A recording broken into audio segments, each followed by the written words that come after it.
Milenio 3, en la cadena SER, con Iker Jiménez.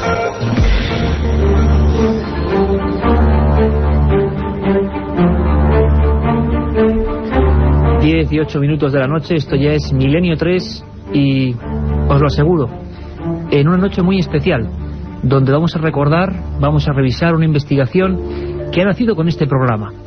Una investigación que hemos seguido paso a paso y que hoy podemos compilar, resumir, como queréis decirlo. Una historia que nos ha marcado profundamente y que espero que después de esta hora os marque también a todos vosotros. El mejor equipo, como siempre, Katia Rocha, Carmen Porter, Carlos Barroso, vuestro amigo Iker Jiménez y, como siempre, un lujo en la técnica, el capitán don Antonio Bravo. Y con estos mismos acordes, lo recuerdo como si fuese ahora mismo, empezábamos una historia que, tengo que seros sincero, yo en un principio hasta desconfiaba. Era nuestro corresponsal Luis Mariano quien nos informaba de que en Belmez, ese lugar que ya todos conocemos, ese lugar que significa misterio, esa cocina de pastores estigmatizada por unas caras que nadie sabe quién son ni de dónde vienen, pues había ocurrido algo. Bueno, para ser sinceros también, había ocurrido muchísimas cosas. Sabemos que es muy difícil, para los que no pudisteis escuchar ese programa, poneros todo en orden y en antecedentes, pero lo vamos a intentar. Prestar mucha atención. Nuestro compañero Carlos Barroso intenta sintetizar todo en 3 minutos. Así empezaba esta historia, digna de la ciencia ficción, pero rotundamente real.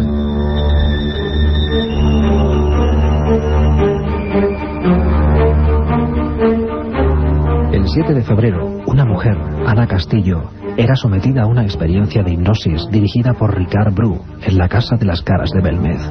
En estado de visión remota, comenzó a revivir escenas precisas de una matanza de mujeres y niños, angustia y muerte que indicaban un enclave concreto lejos del pueblo. Una matanza de una familia, un hombre fusilado, o unos tiros, unas piedras cayendo, una especie de... como un edificio grande cayéndose, muchas cruces. Las descripciones de la sensitiva parecían dar en el clavo. María Gómez Cámara, dueña de la casa y solitaria compañera del fenómeno durante los últimos 30 años, asintió consternada. Ese episodio histórico era real, pero nadie lo conocía. Su hermana, cuñado y 5 sobrinas habían muerto en uno de los más tristes episodios de la guerra civil, la toma del santuario de la Cabeza en Andújar. Su recuerdo era constante, y así se lo confirmaba horas después a nuestro corresponsal Luis Mariano. En la guerra mataron a mi familia en la Virgen de la Cabeza. De 9 quedaron 2. ¿Y usted se acuerda muchas veces de esa familia, María? No me acordaba, era mi hermana, mi sobrina. La investigación de Milenio 3 se centró en encontrar a la única superviviente de aquella familia. Isabel Chamorro, exalcaldesa de Belmez, vio morir a sus hermanas y padres en aquel refugio bombardeado. Su testimonio nos dejó helados. Fue un milagro que no muriera, porque el cañonazo ya, cuando se derrumbó el santuario, murieron todos de cañonazo. Mi madre partía por la cintura, a la cabeza por un lado, el cuerpo por otro, y yo en eso, en un pan de sangre de eso. Las primeras comparativas de las caras de Belmez con las efigies de la familia eran sencillamente sobrecogedoras. Milenio 3 encargó un extenso informe elaborado con medios de la policía científica, cuyas conclusiones serán hoy reveladas, y recopiló información de los más prestigiosos historiadores de la región a la búsqueda de respuestas. Todos los indicios nos llevan hasta un lugar para proseguir esta investigación, a un recinto solitario, en el punto más alto de Sierra Morena, donde el drama aún parece flotar en el ambiente. El cementerio de las tumbas sin nombre. La otra realidad. Milenio 3, en la cadena SER. Esas campanas eran las del santuario de la Cabeza. Ahí están las tumbas sin nombre. El mismo título, del libro que hemos realizado Luis Mariano y servidor, que para nosotros es mucho más que una aventura escrita. Ha significado muchísimas cosas y creo que cuando es verdad pues se transmite. Y además hemos tenido el placer y la fortuna de vosotros, tantos cientos de miles fieles ahí, habéis seguido con nosotros cada pesquisa nueva, porque lo hemos vivido tal y como iba ocurriendo, sin saber qué venía después. Hoy es día de resumen, como decíamos. Carmen Porter, hace apenas 3 días estábamos allí, delante de esas caras, otra vez. Buenas noches, Iker. Nos volvíamos a enfrentar a las caras de Belmez. Estuvimos allí con la dueña de la casa, con María Gómez Cámara, con la superviviente de esa tragedia, con Isabel Chamorro, y la verdad es que es un pasaje de la historia dramático. Ya lo pudimos vivir en el Santuario de la Cabeza en Andújar y lo hemos revivido estos días con las protagonistas de los hechos, porque son ellas, y a ellas yo creo que va dedicada vuestra obra, Iker. Por supuesto, y hay un terremoto, ¿verdad?, de conciencias. Esta investigación, este libro, Tumba sin nombre, ha removido, y la investigación de este programa ha removido un montón de cosas, y nos da la impresión, hoy vamos a empezar a adivinar algunas, que van a surgir más, si lo importante es ayudar a que esto siga adelante en busca de los enigmas. Yo quiero saludar a la otra parte de toda esta historia.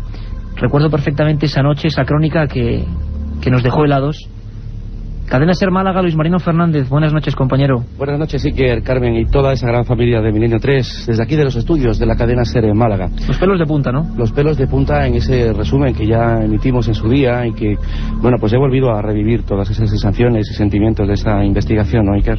Ha sido increíble, porque yo creo que hay dos cosas sobre todo principales, que gracias a tu intervención, gracias a tus pesquisas, encontramos 2 nexos importantes. Uno, que hay una familia cuyas caras, cuyas fotografías se parecen terriblemente, casi milimétricamente, a esas caras de Belmez, a esas manchas, a esos trucos para algunos que nadie logra resolver, a esas figuras, en definitiva, que se asoman al cemento sin que sepamos por qué, y hay que decirlo, que han motivado investigaciones notariales. Aquí tuvimos los testimonios que han investigado la Brigada de Investigación Criminal. Es decir, para resumir, que han pasado todos los precintos durante 30 años. Y de repente, ¿cómo es tu primer encuentro con esas fotografías, Mariano? Pues mira, Iker, la verdad, tú conoces bien la historia. Horas más tarde de ver ese programa de televisión donde Ricard Brus sometía a hipnosis a Ana Castillo, ella relataba esa historia. María confirmaba que efectivamente esa familia, su familia, había muerto 30 y tantos años antes en el santuario Virgen de la Cabeza en Andújar. Pues horas más tarde nos desplazábamos a Belmez. Conocimos de primera mano la historia de Isabel Chamorro, la única superviviente, terrible historia. Nos daba su testimonio, nos ofrecía su testimonio, y pudimos contemplar el único testimonio fotográfico, el único documento fotográfico que se conserva de esa familia. Y yo la verdad, Iker, cuando contemplé aquella fotografía de esa familia me quedé muy impactado, porque efectivamente yo ya podría ver, por lo menos de forma visual, que efectivamente había un cierto paralelismo parecido con algunos rostros de la casa de María. Algunos rostros, Mariano, si me permites, que además son en torno a los que ha girado todo el fenómeno. Ha habido más o menos 7 caras, el mismo número de víctimas, y en torno a ellas han ido cambiando, variando unas, pero esas 7 siempre estaban ahí, ¿no? Siempre han estado ahí. Yo creo que ha sido un poco el foco, el eje central de ese fenómeno ahí en la casa de María, ¿no? Y gracias al fantástico trabajo de nuestra compañera en televisión, haciendo una comparativa de las caras y los rostros, pues ya vinisteis vosotros a Málaga, visteis las fotografías, las comparativas, y os quedasteis también muy impactados y pensando, y sobre todo intuyendo, de que había ahí historia, de que teníamos que buscar, teníamos que recorrer kilómetros, entrevistar a gente y sobre todo levantar pistas para encontrarnos con todas estas historias trágicas y también, bueno, pues esperanzadoras, si cabe, ¿no?, de toda esta increíble investigación. Todo empieza en un lugar que decíamos hace 3 días apenas, Mariano, Carmen y yo, que creo que es uno de los sitios más visitados, edificio civil, más visitados de España, seguro. No se puede calcular, pero recordamos las páginas de periódico Pueblo, por ejemplo. Ayer 15.000 personas en Belmez. Imaginaros por un momento lo que fue para un pueblo de 2.000 habitantes recibir 15.000 al día. Nos decía el alcalde, Manuel Rodríguez Rivas, que todos los órdenes establecidos se habían venido abajo. El milagro había ocurrido en aquella casa y la gente quería verlo. Y esa cocina, 30 años después, sigue ahí, con las mismas caras, que parece, por cierto, y vamos a descubrir, que se están marchando. Siguen ahí. Hay un sofá viejo, una mesa, camilla, varias estampitas y las caras. Y en ese sofá viejo se hace una experiencia, como hemos visto, pionera. Ana Castillo, una persona con ciertas dotes, vamos a decirlo así, de sensitividad, de quizá percibir cosas que otros no podemos percibir, o que no sabemos percibir, describe una serie de acontecimientos, una imagen, una especie de película, que se corresponde con la realidad. Ana Castillo, desde Sevilla, buenas noches. Hola, buenas noches. ¿Qué tal? Ana, imagino que impresionada recordando todo esto, ¿no? Uf, tengo los vellos de punta y las lágrimas saltadas. Otra vez de revivir aquello que fue para mí muy tremendo.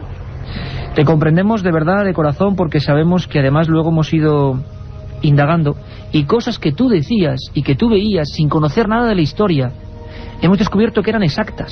Por ejemplo, yo te debo confesar que me quedé alucinado y que empecé a ver clara toda esta historia cuando recuerdo que tú en esa hipnosis, en esa experiencia, ahora nos contarás qué viste, pero describes incluso que en aquella tragedia, cascotes que se caen, niños y niñas que mueren, tú ves a alguien con un uniforme que salva a una niña, a una persona, ¿no, Ana? Sí, era una especie de cura, monje, algo que tenía que ver con la religión. Y se llevó a una niña, sí. Y era una única niña que veía cómo las demás morían, ¿no? Exactamente. Es que era como si intentara llevarse a unos pocos, pero solamente pudo coger a esa chica, creo que era niña, porque era peladita, el vestidito clarito, llorando, se la llevó. Solamente vi eso, agarrarla y como darse la vuelta y llevársela. Luis Mariano, dime. Sí, no, pues buenas noches, Ana. Hola, buenas Encantado noches. de saludarte. Y yo, lo que sí quiero recordar, Iker, fue cuando nos quedamos muy impactados, cuando Ana, en esa sesión de hipnosis, ella relataba un lugar con muchas cruces, ¿no? Nosotros, ella no conocía ni esa historia, ni ese lugar, y tú y yo tampoco, Iker, conocíamos el santuario. Y cuando subíamos por aquellas curvas y ya avistábamos el santuario, la primera fotografía que se nos presenta ante nuestros ojos son cruces. Y recuerdo aquel momento, pues, de forma muy emotiva, porque, caramba, es que coincidía perfectamente con lo que relataba Ana Castillo, ¿no? Y sobre todo, ese cementerio de las tumbas sin nombre, una serie de lápidas, no sabemos exactamente quién hay debajo, los números varían, están en una loma, mi impresión es que bastante olvidados, tengo que decirlo así, por las autoridades, yo creo, no por las personas y familiares, por supuesto. Esas tumbas no tienen nombre, son una lápida blanca y una cruz, y nos quedamos de nuevo impresionados cuando dijimos, caramba, ¿cómo es que Ana Castillo veía ya esto? De cruces constantemente. Ana, ¿cómo fue la experiencia? ¿Dolorosa? ¿Terrible? ¿Tú sentías todo eso? ¿Qué es lo que te venía a ti, lo que sentías a flor de piel en ese momento? Lo primero era el sentimiento, era como una especie de empatía. Entonces sentía el dolor, la soledad, un desgarro por dentro, tenía el corazón apretado porque lo primero que yo sentí fueron las emociones. Yo iba siguiendo, yo lo primero que vi fue a una niña pequeña que iba corriendo y al principio era toda oscuridad. Después se aclararon un poco esas oscuridades y me metí de lleno en un caos, pero lo primero era el miedo y el dolor, sentimientos de miedo y de dolor. A medida que iban avanzando esos flashes y esas visiones, las escenas eran terribles para la persona que las mira desde fuera, porque está sintiendo todo ese miedo, incluso los olores, el ruido que te ensordecía. Era tremendo. Incluso un edificio... No paraba de llorar en todo aquello porque no podía hablar, no me salían las palabras porque tenía cogida la garganta, incluso en estado de hipnosis como estaba. Incluso un edificio, Ana, que se caía o piedras que se derrumbaban sobre esa gente, ¿no? Sí, se caían desde arriba con un ruido tremendo. El ruido provenía de otros sitios y las piedras se caían. Y la tierra se levantaba también de donde estaba, o sea, por donde corría la niña y las personas. Y escuchabas incluso disparos. ¿Y cómo te quedas, Ana? Y te lo pregunto a nivel personal, te lo preguntamos todo este equipo de Milenio 3, cuando vamos indagando en la historia y sabemos que esa familia y no otra, esa familia que tiene que ver con la Casa de las Caras, el 26 de abril de 1937 moría en una especie de covacha cuyas piedras cayeron encima de los cuerpos, que solamente se salvó una, gracias a la intervención de una persona en el último momento, dos personas, pero una que pudo contarlo se salvó en el último momento. ¿Cómo te quedas cuando sabes que el lugar está lleno de cruces y que esas niñas mueren ahí, en uno de los episodios más trágicos de la historia de España? ¿Cómo te quedas tú, Ana, cuando ves que has acertado sin conocer nada de la historia?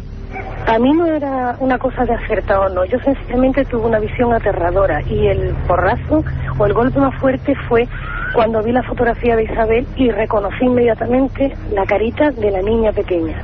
Ahí yo dije, me desmayo, me caigo redonda al suelo porque lo que yo he visto ha existido, porque a esa niña la he visto corriendo en un caos de piedras y de ruido y de disparos. Era esa niña, Ana. Era esa niña, la niña pequeña, en la fotografía, creo que está en el medio de la fotografía. Sí, recordamos Ana, Iker, cuando efectivamente tú, Ana, viste por primera vez ese cuadro fotográfico. Isabel Chamorro se queda muy impactada porque tú dijiste, la niña. ella en principio tampoco sabía lo que había acontecido en casa de María. A mí tampoco me conocía, no sabía qué es lo que íbamos buscando, y cuando Ricardo me puso enfrente la fotografía, yo lo único que vi fue a la niña, y yo dije, esa es la niña que yo he visto. No te cupo ninguna duda. Todo lo demás vino después.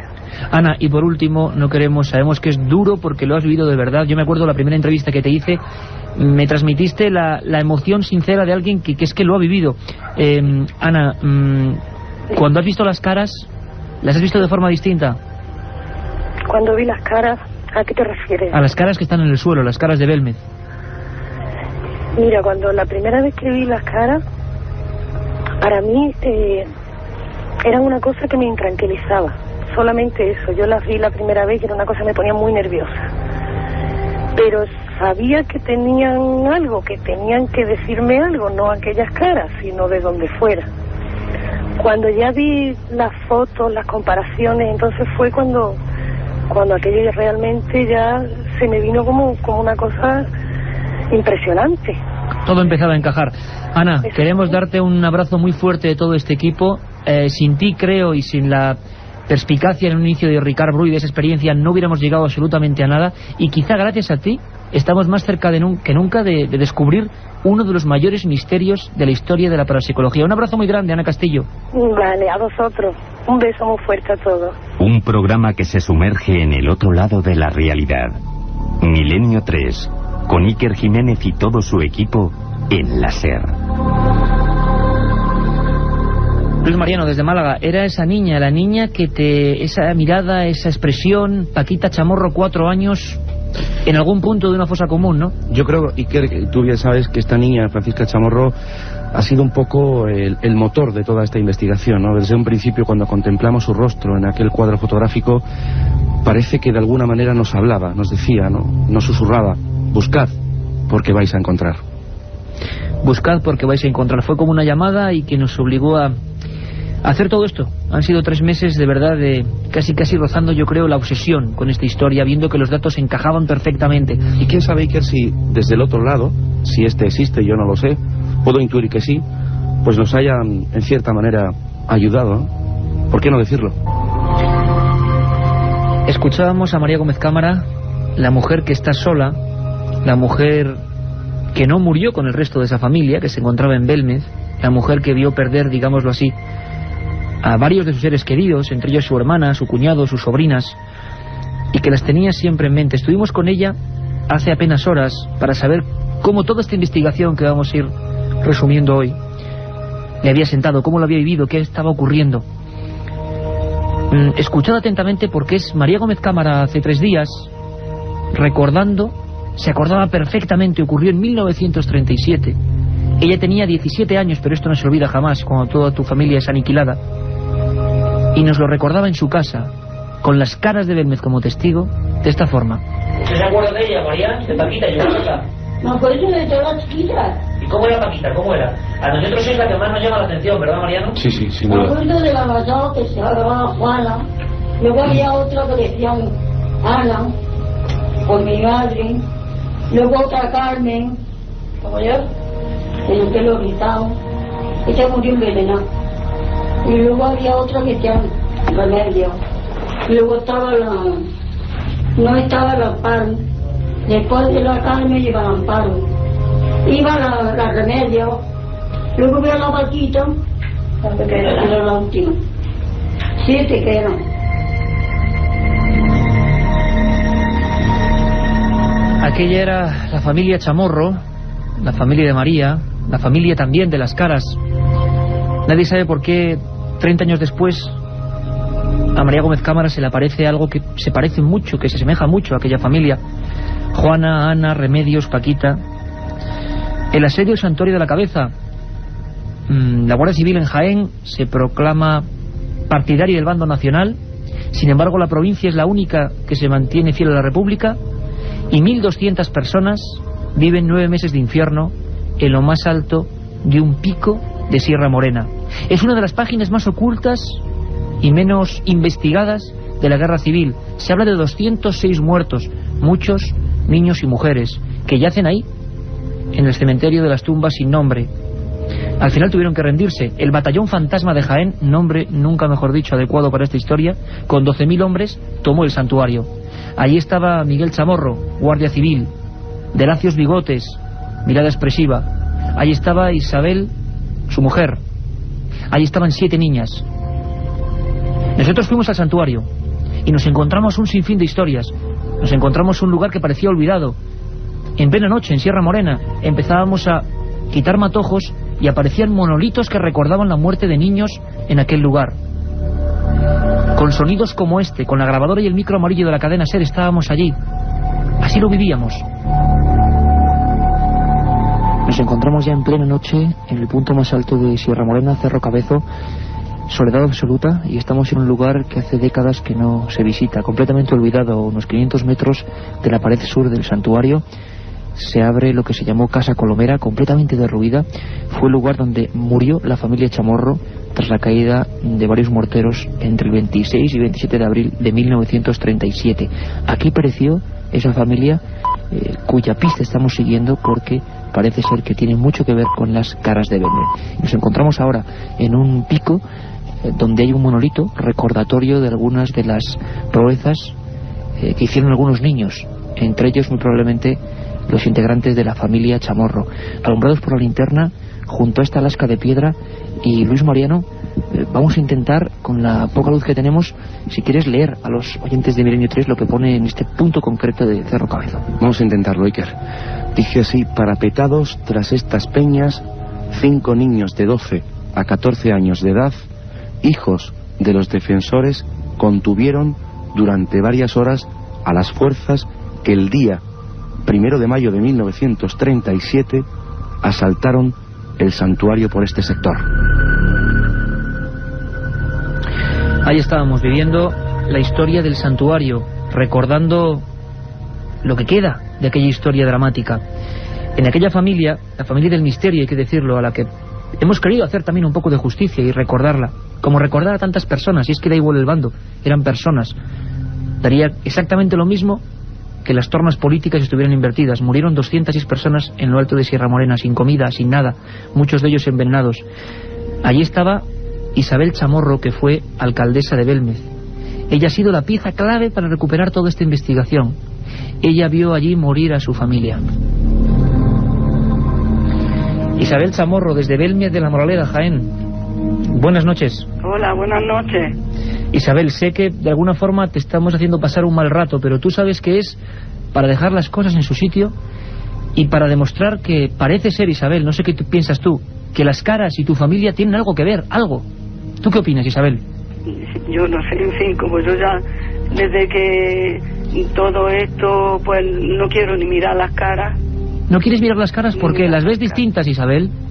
Las ves distintas, las caras, esas caras por las que tú tanto has luchado. Tú como alcaldesa de Belmez te enfrentaste a mucha gente. Claro que sí. Pero ahora, ¿por qué las ves distintas?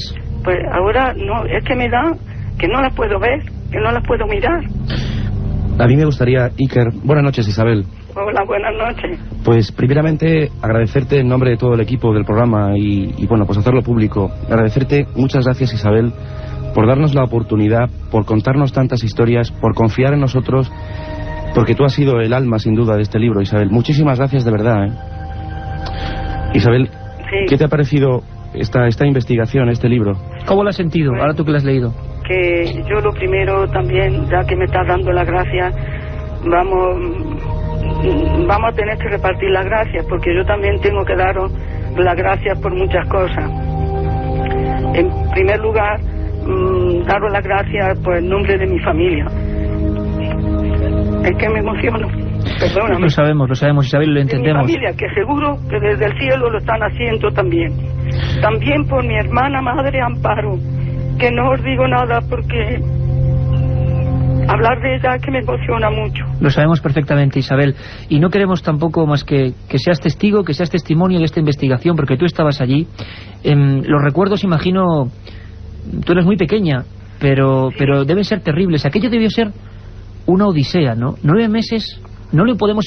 los hombres y mujeres de hoy en día, yo creo que esto no podemos imaginarlo, y vemos lo crudo que fue nuestra guerra civil. Estabais en un pico, sin comida, tu padre y 2 de tus hermanas mueren primero envenenados, ¿no? Porque iban a buscar comida y se equivocaron al coger raíces, ¿no? Claro, no había nada que comer, y no solamente ellos, a otros. Bueno, yo no sé nada porque yo tenía 1 año, pero lo he oído contar y los libros que lo he leído, y no solamente ellos, pero claro, ya estaba todo tan agotado que ellos pues cogieron lo que vieron, y ya como estaban muertos de hambre, pues cogieron y comieron, y entonces pues murieron por el camino. Y después muere el resto de tu familia, ¿no? Y luego el resto, ya cuando 2 o 3 días antes de tomar el santuario, pues de los cañonazos, pues murieron los demás, y yo salí muy herida. Y mi hermana Amparo, pues porque la cogió un guardia civil de un brazo y se la llevó, y por eso ella pues se libró. Y yo fue un milagro que saliera, porque salí muy herida pero con vida.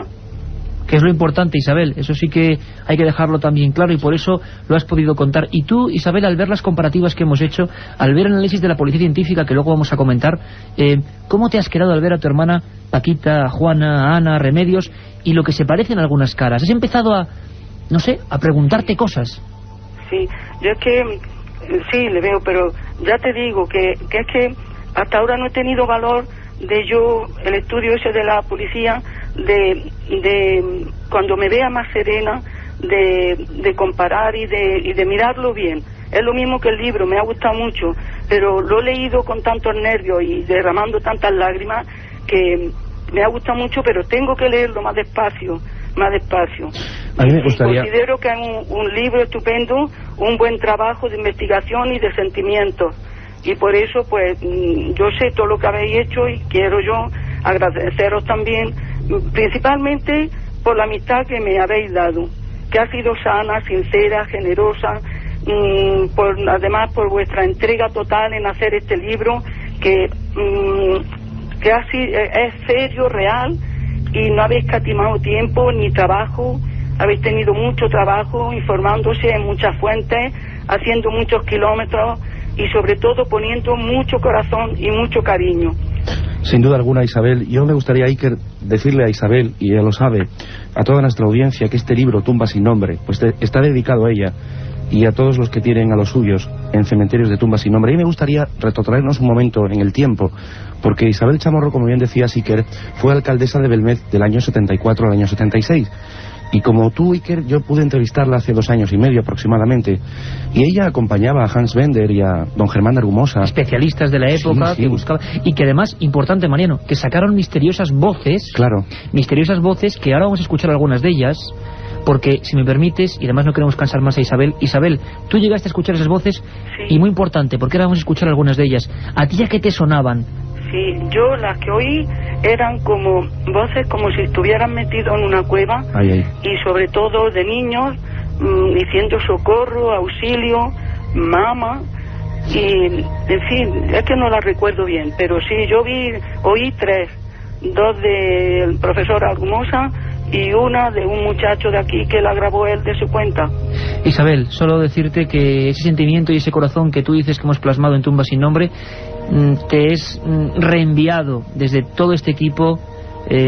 Tenemos además visitas de buenos amigos, está aquí Carmen Antonio Bravo, está Katia Rocha, Carlos Barroso, toda la gente que ha intentado hacer este estudio solo por el afán de saber la verdad, de aproximarse y de hacer un poco justicia también con aquella gente que tan mal lo pasó. Isabel, un abrazo grandísimo, que estoy seguro que te envía también miles de personas de toda España. Un abrazo. Muchas gracias, igualmente, yo también a vosotros y a todos los que me están llamando, y sobre todo a mis compañeras de colegio y a todo el que se acuerda de nosotros. Gracias, Isabel. Gracias. Adiós, Milenio 3, con Iker Jiménez, en la cadena SER.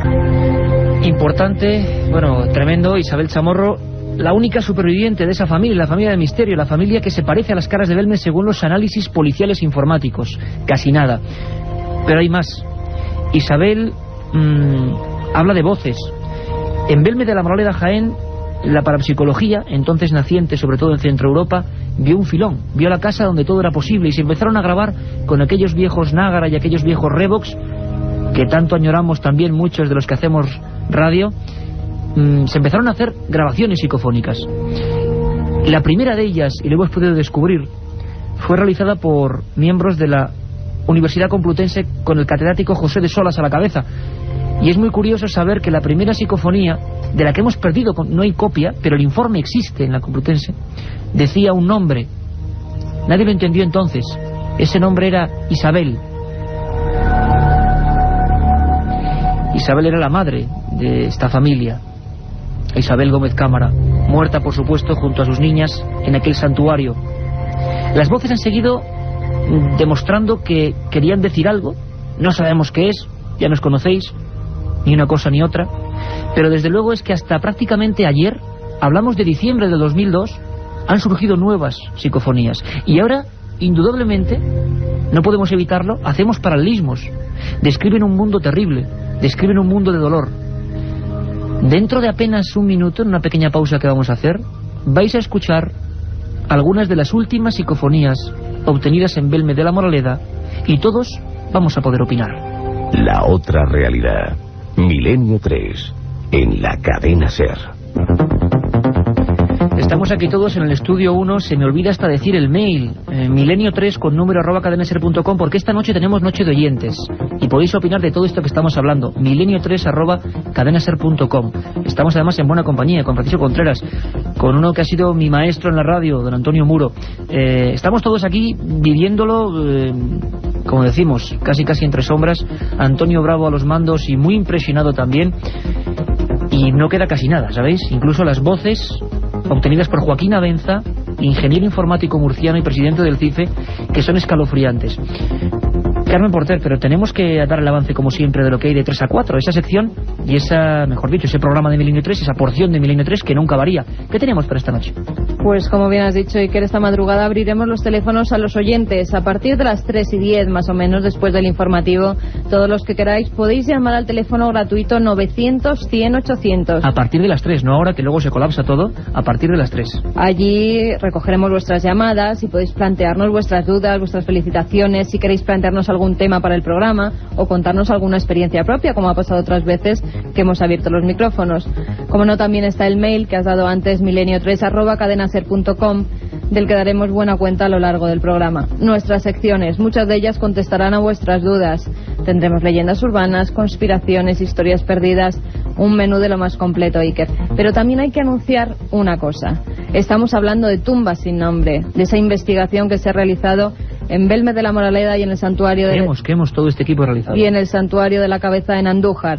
Pues bien, el miércoles, el próximo 9 de julio, se presentará en la Casa de Cantabria, en Madrid, que está en la calle Pío Baroja sin número, esquina con Menéndez Pelayo. Se presentará este libro con todas las imágenes, pondremos vídeos, habrá de todo. Estaremos todo el equipo de Milenio 3 también apoyándonos, tanto a Luis Mariano Fernández como a ti. Y queremos contar pues con todos los oyentes, todos aquellos que queráis, estáis invitados. Por entrada supuesto, gratuita. La entrada gratuita. Miércoles 9 de julio a las 8 de la tarde, Casa de Cantabria.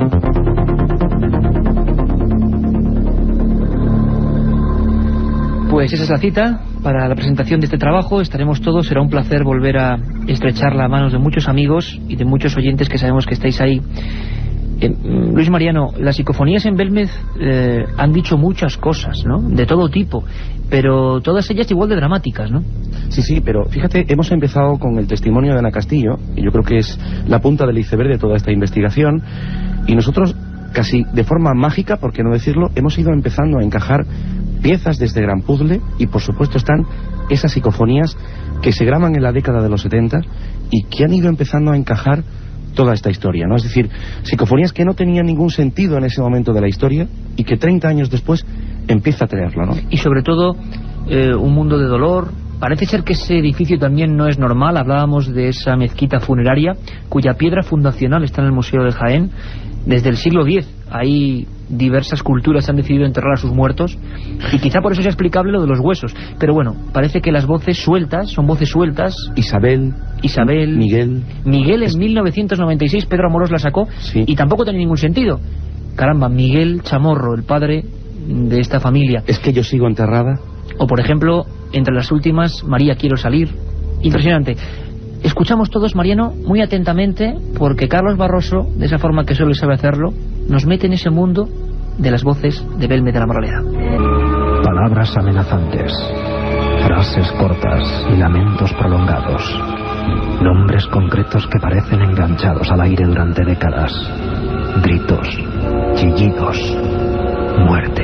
A lo largo de 30 años, la Casa de las Caras ha vivido cientos de experiencias psicofónicas. Ayer y hoy, con diferentes tecnologías, los resultados nos remiten a un mundo sombrío, a una banda sonora de desgracias que quiere perpetuarse en aquel lugar. Quizás ahora, tras los últimos descubrimientos, estemos muy próximos a revelar el enigma de esas dramáticas voces sin rostro.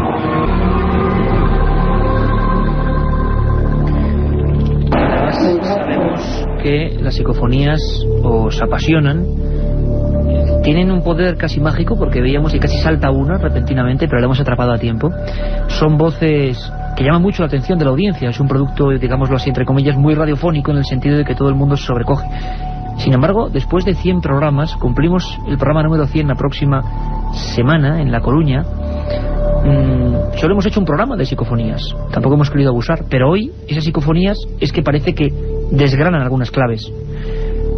Luis, ¿tú te acuerdas además que Isabel Chamorro se salvó, pero el brazo fue la zona más afectada? Nos lo contaba hace apenas 3 días, ¿verdad? Sí, efectivamente, ella salió con el brazo muy herido. De hecho, tuvo que ser atendida con posterioridad e incluso estuvo a punto de perder el brazo. Gangrenado, tenía varios orificios de la metralla. Pues ¿cómo se puede quedar la gente, Mariano, cuando nos enteramos que en diciembre, cuando nada de esto había empezado a ocurrir, don Joaquín Abenza, magnífico investigador, ingeniero informático, director del CIFE de Murcia, se acercó a Belmez por vez primera y grabó con sistema digital algunas conversaciones? Y entre esas conversaciones se mezclaban voces. Siempre ha ocurrido de la misma forma. A veces no era el investigador el que iba a recoger la voz ex profeso, sino que en plena conversación con María surgía una voz, y una voz que se correspondía con un contenido. ¿Cómo nos quedamos cuando esta voz, grabada hace apenas 6 meses, repite: mi brazo, mi brazo? Escuchad muy atentamente.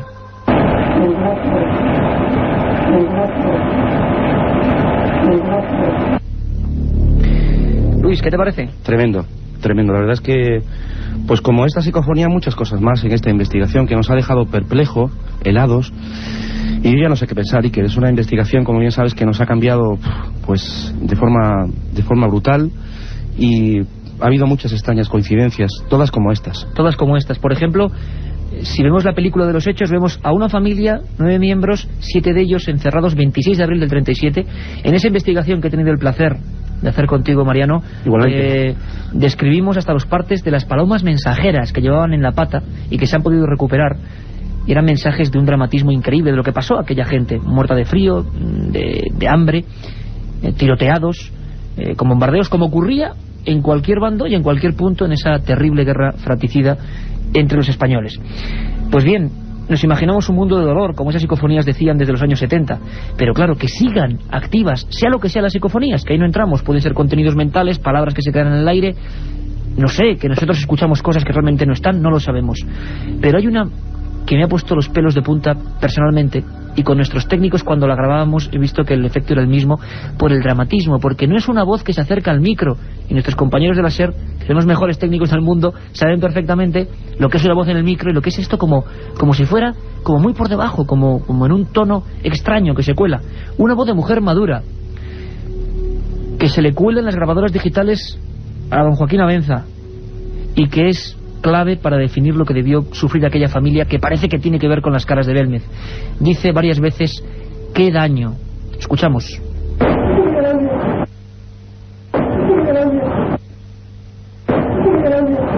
Con un dramatismo tremendo, ¿verdad, Mariano? Con un dramatismo tremendo, y que yo creo que casi sufriendo, ¿no? O sea, esa es la frase, sufriendo. Y quizá para cerrar esta, si me permites, Mariano, esta inmersión, ¿no?, en un mundo tan subjetivo, desde luego, pero que está ahí, que parece que se corresponde con el ambiente que se vivió en esa casa y en ese santuario. Una que ya pusimos, que es tremenda, que obtiene un gran amigo que ha colaborado en este libro, don Pedro Amorós, también ingeniero informático, y con unos medios sofisticadísimos graba una de las más claras, que parece una amenaza, y que ahora habría que pensar si se refería a alguien de la familia, si era algún contenido mental de aquella batalla del año 37. Dice: matar a él. Matar a él. Matar a él. Matar a él. Una historia tremenda, que como veis nos ha impactado como periodistas y como personas. Y quizás los últimos acontecimientos que se están dando en Belmez, hablamos de esta semana, nos demuestran que todos estos descubrimientos, ahora vamos a hablar con Salvador Ortega y con José Manuel García Bautista, vamos a presentarlos en un minuto, porque ya lo que ha hecho la experiencia policial y los puros y objetivos, eso sí, ordenadores, ya nos ha sacado de dudas, o por lo menos nos ha incrementado muchas más, que no sé si es lo mismo. Han pasado muchas cosas desde que Tumba Sin Nombre ha llegado a Belmez. Escuchamos a Carlos Barroso. La repercusión en Belmez de los descubrimientos revelados en Tumba Sin Nombre solo puede calificarse de brutal. Un terremoto de conciencias, un reguero de nuevas informaciones que van despejando una serie de claves que llevaban demasiado tiempo ocultas. Una historia de matanzas y recuerdos, de traumas y desgracias que por algún resorte desconocido se han plasmado sobre el suelo de cemento de esa pequeña casa perdida en la serranía de Jaén. Un viaje en busca del misterio. Milenio 3, en la SER. Repercusiones, acontecimientos, terremoto de conciencias, la España negra que aflora un poco porque hay un pasado que parece que tiene una conexión directa con ese fenómeno que nadie comprendía, que nadie entendía hasta ese momento, hasta esa hipnosis, hasta las comparativas de fotos. Yo quiero saludar a un buen amigo, maestro en este programa, que siempre que hay un asunto policial nos aconseja, nos dice, nos indica. Él, fijaros si es mágico, que la semana pasada hablábamos de psico-killers, de cómo él atrapó, por ejemplo, al mayor psico-killer de la historia de España, y esta semana ya se ha visto lo que ha ocurrido con el asesino de La Baraja. Él es Salvador Ortega, pionero de la policía científica, diplomado en ciencias forenses. Don Salvador Ortega Mayén, buenas noches, compañero. Buenas noches, querido Iker. ¿Cómo te quedas tú? Todo un policía de los más afamados de este país, de los más importantes, y que se encuentra metido porque nos has ayudado mucho, porque has dado claves importantísimas al elaborar este libro. Nos decías, esto va por aquí, esto va por acá. Y yo muy brevemente quiero preguntarte, ¿a ti qué te suena? ¿Hay algo ahí que, por qué aparecen en casa de una señora como María estas caras que pertenecen a su familia? Sí, de verdad que a mí me hace que pensar y me hace que reflexionar muchísimo todo el tema de las caras de Belmez, y mucho más cuando he tenido la oportunidad que me habilitaste para poder entrar de lleno a ver cosas que no se pueden dudar, porque todavía la interpretación es darle vueltas a la cabeza hasta encontrar una razón, o al menos un razonamiento, por muy objetivo o subjetivo pueda ser, pero encontrarle unas respuestas a tantas preguntas resulta desde luego verdaderamente apasionante. Yo tengo que decirte, Salvador, te lo digo a nivel personal, Mariano también, porque hemos disfrutado mucho con tus sugerencias, que me dejaste al lado cuando cogiste una ristra de fotos de esa pava. La primera cara que apareció, le llamaron la pava, tampoco sabemos por qué, tiene unos bigotes muy grandes, es muy parecida a la cara del padre de esa familia, pero y tú dices, fíjate, va variando, de la boca surgía algo, con el paso del tiempo esa cara mostraba una especie de lengua negra o de torrente que salía. ¿Cómo nos quedamos, Salvador, cuando acudimos a los partes médicos y vemos que ese hombre, ese guardia civil, no murió con el resto de su familia, sino que murió envenenado, comiendo raíces de cicuta, y que todos los que le vieron morir vieron cómo expulsaba líquido rojizo? Esto ha impresionado mucho en Belmez.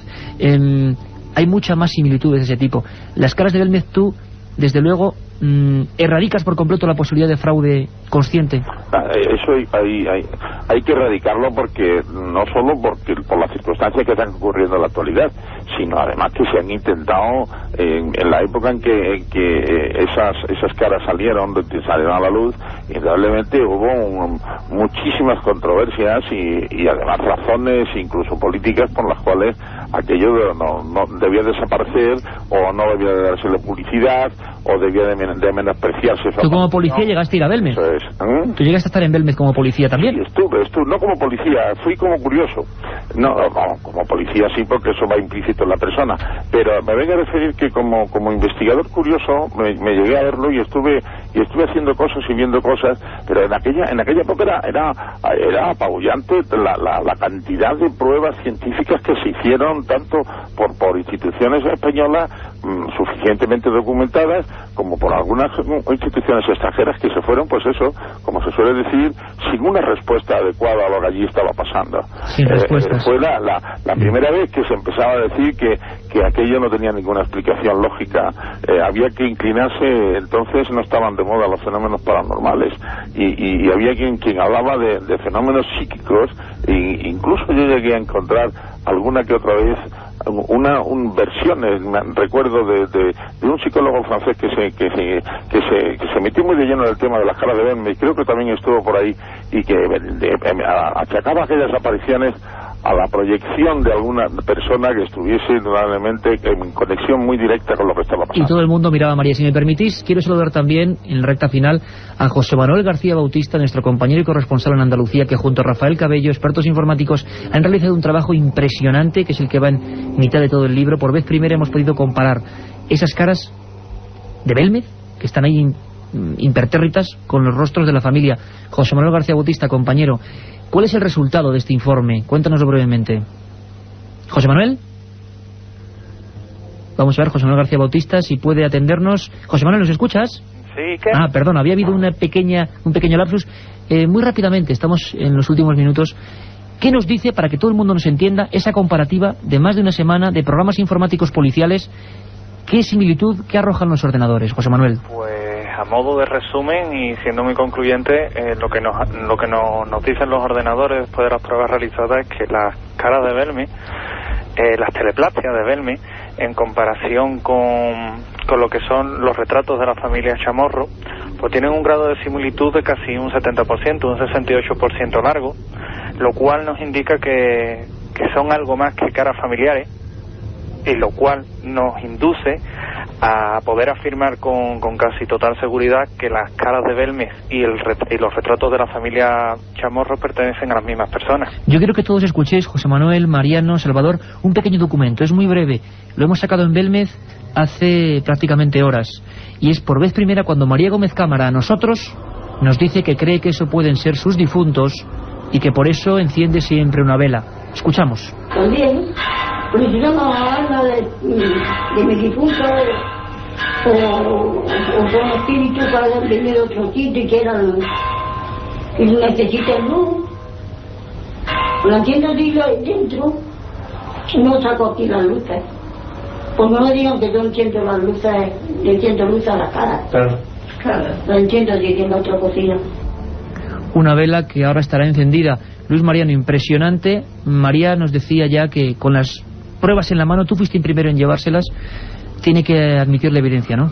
Desde luego. Hombre, ella en un principio llorando, lo decía llorando, negaba con la cabeza que se trataba de su familia, pero sin duda alguna en esta última visita pues casi lo ha admitido, ¿no? Yo creo que ella está teniendo un proceso interno también, pues el cual yo creo que van a salir muchas más cosas, Iker. José Manuel García Bautista, se han comparado ojos, se han comparado distancias, se han comparado cosas milimétricas, y los ordenadores han dicho que hay rasgos de un parecido por encima de lo normal. El 40% se considera ya lo normal, ¿no? Efectivamente, a partir de un 40% ya nos dice que el resultado es una cara, un rostro familiar, ¿no?